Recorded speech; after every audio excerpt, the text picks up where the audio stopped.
कहानी सुमित की है, जिसकी बहन की शादी शहर के एक अच्छे घर में हुई थी। माता पिता के जाने के बाद सुमित का कोई न था, तो उसकी बहन ने उसे अपने पास बुला लिया। दीदी, मेरा एमएम में सिलेक्शन हो गया है। पता है, उस कॉलेज में पूरे देश से 20,000 लोगों ने अप्लाई किया था। मेरे भाई ने भी अप्लाई किया था, पता नहीं उसका नंबर आया भी कि नहीं। तभी वहां बहन शांति का देवर महेश आ जाता है। क्या भैया, मेरा तो एप्लीकेशन ही रिजेक्ट कर दिया। कोई बात नहीं महेश, इस बार नहीं तो अगले साल जरूर हो जाएगा। शांति का देवर उसके भाई के आगे पढ़ाई में बिल्कुल अच्छा नहीं था, जिसके कारण उसके जीजाजी सुमित को मन ही मन पसंद नहीं करते थे। लेकिन क्या बात है, तुम सुमित की सक्सेस से खुश नहीं होते? क्यों? ऐसी कोई बात नहीं है, बस पहले ही घर के इतने लोगों की जिम्मेदारी, ऊपर से तुम्हारे भाई को पालना पड़ रहा है। अरे 1-2 साल की बात और है, उसके बाद तो वो खुद ही इतना कमाने लगेगा कि वैसे भी उसकी सारी पढ़ाई तो स्कॉलरशिप से होती है। हाँ, तो रहने खाने का खर्चा नहीं होता है क्या?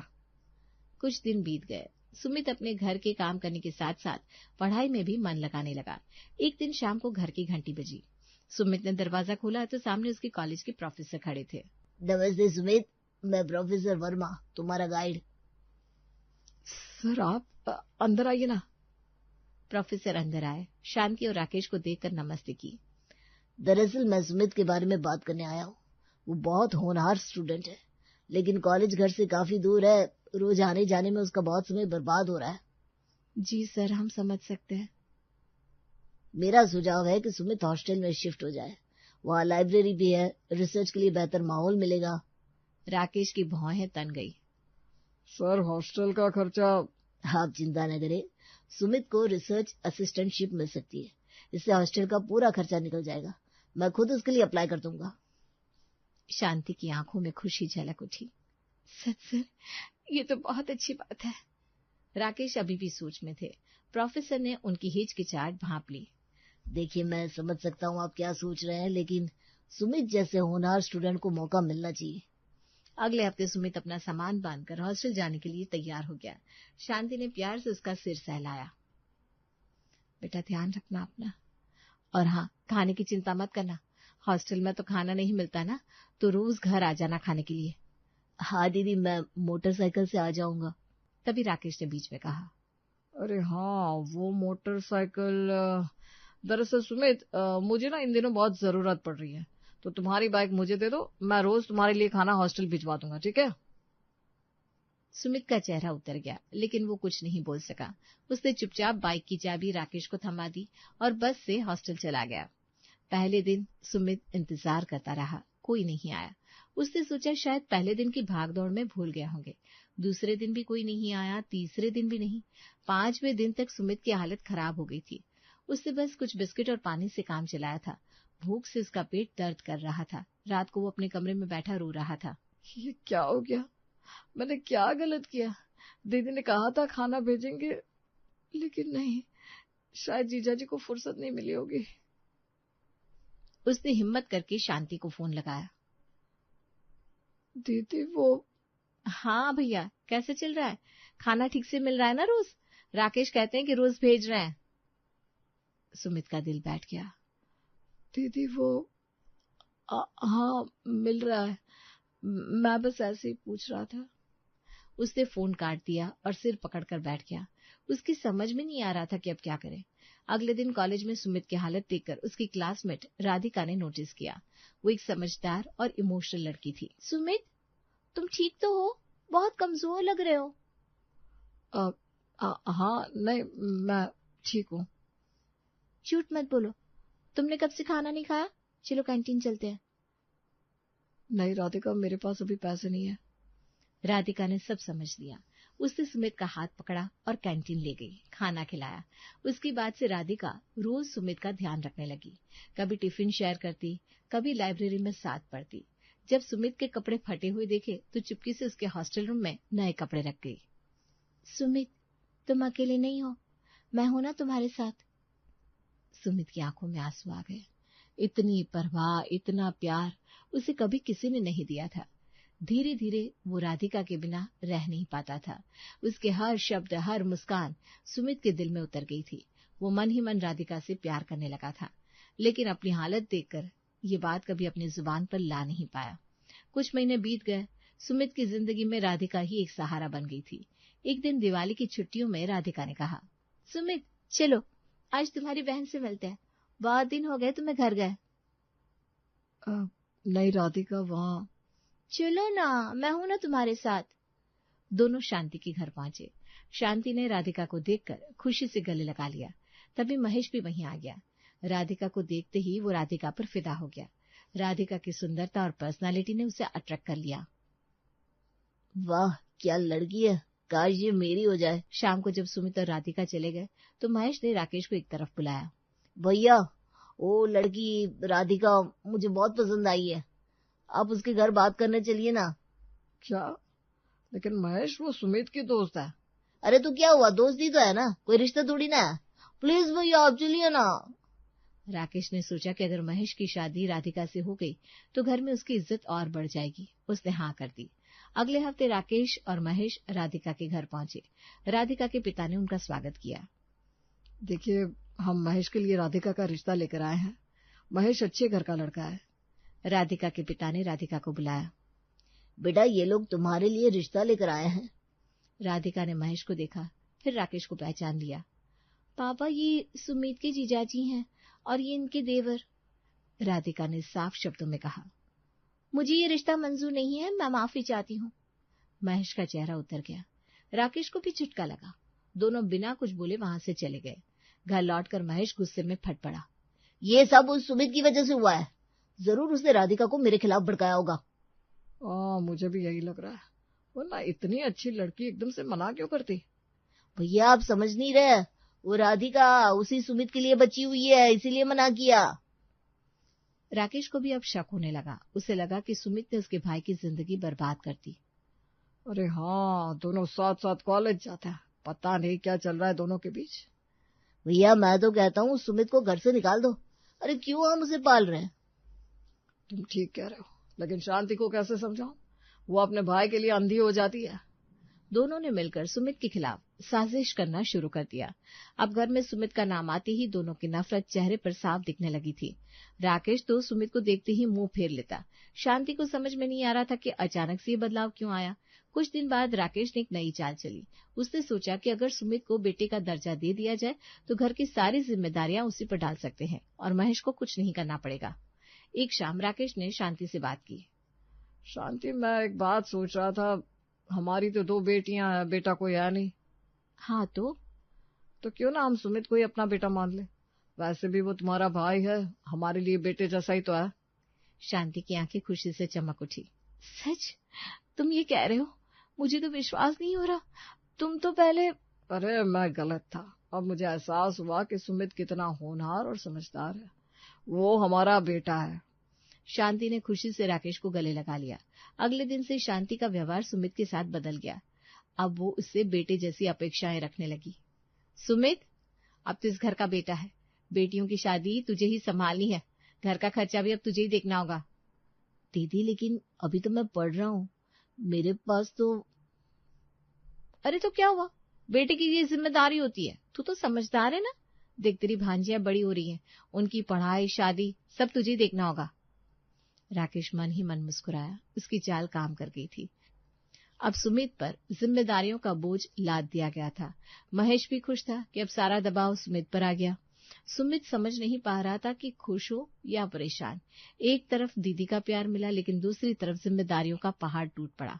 अगले दिन सुमित राधिका से मिला। कैंटीन में बैठकर उसने सारी बात बताई। राधिका, तुम्हें पता है, जीजा जी ने मुझे अपना बेटा मान लिया है। दीदी कितनी खुश है। उन्होंने कहा कि अब मैं इस घर का बेटा हूँ। राधिका ने गंभीरता से सुना, फिर कहा, और तुम खुश हो इस बात से? हाँ, मेरा मतलब है, दीदी तो बहुत खुश है और मुझे भी लग रहा है कि अब मेरा भी कोई घर है, कोई अपना है। सुमित, तुम इतने भोले कैसे हो सकते हो? ये तुम्हारे जीजा जी की चाल है, समझ नहीं रहे हो? चाल? क्या मतलब? मतलब ये कि उन्होंने तुम्हें बेटा इसलिए नहीं माना कि वो तुमसे प्यार करते हैं, बल्कि इसलिए ताकि घर की सारी जिम्मेदारियां तुम्हारे सिर पर डाल सके और अपने भाई महेश को बचा सके। सुमित चुप हो गया। राधिका की बात उसके दिमाग में घूमने लगी। वो सोचने लगा, शायद तुम सही कह रही हो, पहले तो वो मुझसे ठीक से बात भी नहीं करते थे, अचानक ये बदलाव। देखो सुमित, मैं तुम्हें डराना नहीं चाहती, लेकिन सावधान रहना। अपने पैरों पर खड़े होने तक अपना ध्यान रखो। किसी पर आंख बंद करके भरोसा मत करो। सुमित ने राधिका की बात गांठ बांध ली।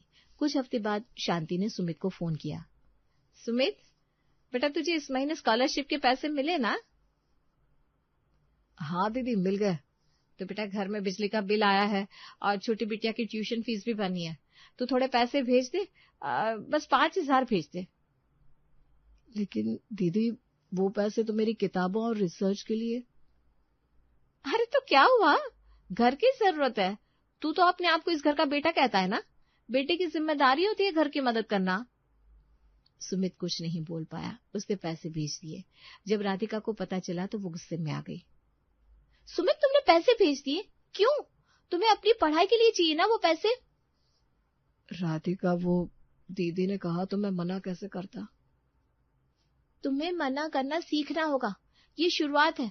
अब हर महीने तुमसे पैसे मांगे जाएंगे और तुम्हारी पढ़ाई बर्बाद हो जाएगी। लेकिन राधिका। लेकिन कुछ नहीं। अगली बार से साफ मना कर देना। तुम्हें अपना भविष्य देखना है, समझे? सुमित को राधिका की बात अच्छी नहीं लगी। वो सोचने लगा कि राधिका उसके परिवार के बारे में बुरा क्यों बोल रही है, लेकिन मन में कहीं ये भी था कि शायद राधिका सही कह रही है। कुछ महीने और बीत गए। सुमित अपनी पढ़ाई में व्यस्त था। एक दिन गांव के सरपंच का फोन आया। सुमित बेटा, सरपंच बोल रहा हूँ। तुम्हारे गांव की वो जमीन जो तुम्हारे माता पिता की थी, मैं उसे खरीदना चाहता हूँ। अच्छी कीमत दूंगा। नहीं सरपंच जी, वो जमीन मैं नहीं बेचूंगा। वो मेरे माता पिता की आखिरी निशानी है। अरे लेकिन बेटा सोच लो, 5 लाख रुपए दे रहा हूँ, तुम्हारी पढ़ाई के लिए काम आएंगे। नहीं सरपंच जी, मुझे माफ कीजिए, मैं वो जमीन किसी भी कीमत पर नहीं बेचूंगा। सुमित ने फोन काट दिया। उसकी आंखों में आंसू आ गए। वो जमीन उसके लिए सिर्फ जमीन नहीं थी, वो उसके माता पिता की यादें थी।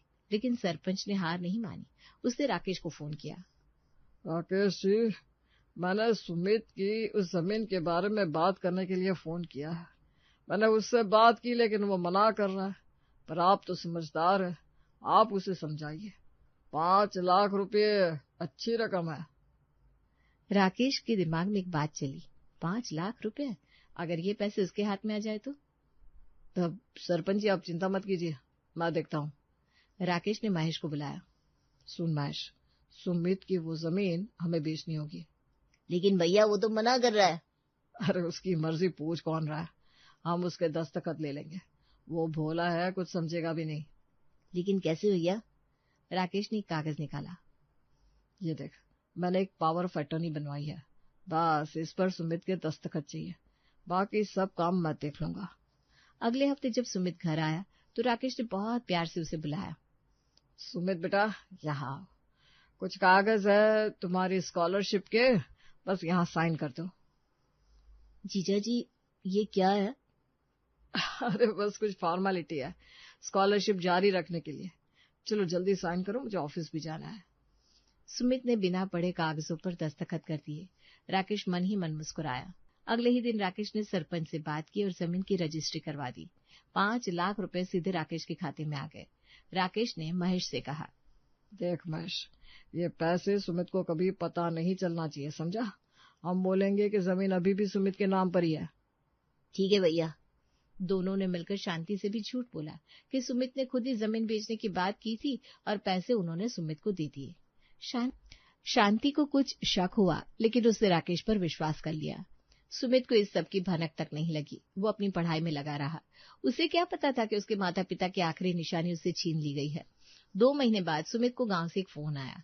गांव के एक बुजुर्ग काका ने बताया कि जमीन पर अब सरपंच का कब्जा हो गया है और वो वहां कंस्ट्रक्शन शुरू करवा रहे हैं। सरपंच जी, ये क्या हो रहा है? ये मेरी जमीन है। अरे सुमित बेटा, अब ये जमीन मेरी है, मैंने खरीद ली है। तुम्हारे जीजा जी ने पूरा सौदा कर दिया। सुमित आग बबूला होकर सीधे शांति के घर पहुंचा। दीदी, तुमने मेरी जमीन बेच दी? कैसे कर सकती हो तुम ऐसा? वो मेरे माँ बाप की आखिरी निशानी थी। शांति सन्न रह गई। क्या? कौन सी जमीन? मैंने कुछ नहीं बेचा। झूठ मत बोलो, रजिस्टर में मेरे दस्तखत है। तुम लोगों ने मुझसे धोखा किया, मुझे बेवकूफ बनाया। शांति की आंखें फटी रह गई। उसने राकेश को पुकारा, ये क्या हो रहा है राकेश? सुमित कह रहा है कि जमीन बिक गई। राकेश घबराकर बाहर आया, लेकिन संभलते हुए बोला, हाँ तो मैंने ही तो बेची है तुम्हारी भलाई के लिए, पैसे तुम्हारे लिए तो रखे हैं। कहाँ है पैसे? दिखाओ मुझे। 5 लाख रुपए कहाँ है? वो तुम्हारी पढ़ाई के लिए बैंक में जमा करवा दिए। तुम झूठे हो, तुमने मुझे धोखा दिया। और दीदी, तुमने भी साथ दिया इनका। मैं तुम्हें कभी माफ नहीं करूंगा। सुमित की आंखों में आंसू थे, गुस्सा था, नफरत थी। तुमने मुझे अपना बेटा बनाया सिर्फ इसलिए ताकि मेरी जमीन हड़प सको, मेरा भविष्य बर्बाद कर सको। तुम लोग इंसान नहीं हो। शांति रोने लगी। नहीं सुमित, मुझे कुछ नहीं पता था, मुझे माफ कर दे। माफी? किस बात की माफी? तुमने मेरे माँ बाप की आखिरी निशानी छीन ली। मैं तुम लोगों से कोई रिश्ता नहीं रखना चाहता। सुमित घर से निकल गया। शांति वहीं बैठकर रो रही थी। राकेश चुपचाप खड़ा था। शाम को जब शांति का रोना बंद हुआ तो राकेश ने अपनी चाल चली। देखो शांति, सुमित कितना बदल गया है। उसने तुम्हें अपनी बहन को कैसा बोला, कोई इज्जत नहीं, कोई तमीज नहीं। लेकिन राकेश, तुमने उसकी जमीन। अरे मैंने उसकी भलाई के लिए जमीन बेची थी। वो जमीन पड़ी पड़ी बेकार हो रही थी। पैसे से कुछ अच्छा काम हो सकता था, लेकिन उसे क्या है, उसे तो बस आरोप लगाना है, तुम पर चिल्लाना है। शांति का दिल डूलने लगा। और फिर वो राधिका, पता नहीं क्या भर रही है उसके कानों में, तभी तो वो इतना बदल गया है। अपनी बहन को भी नहीं पहचानता अब। शांति के मन में अब गुस्सा उबलने लगा। उसे लगने लगा कि सुमित ने उसका अपमान किया है। राकेश की बातें उसके दिमाग में घर करने लगी। तुम सही कह रहे हो, मैंने उसके लिए इतना किया और उसने मुझे ही बुरा भला कहा। राकेश मन ही मन मुस्कुराया। उसकी चाल काम कर गई थी। लेकिन आगे क्या, देखते हैं अगले एपिसोड में।